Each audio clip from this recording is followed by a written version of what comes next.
Statues like this have stood over Southern American towns for decades. But lately, some of them have been torn down or quietly removed in the night. It's because the men depicted in these statues were Confederate leaders in America's Civil War. From 1861 to 1865, the United States was split in two. The southern states, which called themselves the Confederates, tried to break away from the North and form their own country. A big reason for that was the North had decided to put an end to slavery. For hundreds of years, black people were bought and sold and forced to work and were often treated really badly. But many in the South wanted to keep their slaves because their labour was important for the economy. Eventually, the North won the war and the states reunited, but it left a huge impact on the country.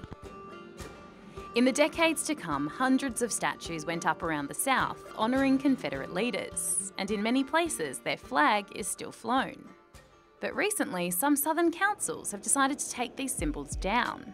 That's because to some, they represent slavery and the idea that black people are less important than white people. But others, including the president, have complained that removing the statues is like removing a part of history. Some say the statues are symbols of the South that no longer represent slavery or rebellion, but pride in their states. It's really controversial, but other states are considering removing their Confederate statues as well, so we may be seeing more of these guys floating through the streets soon.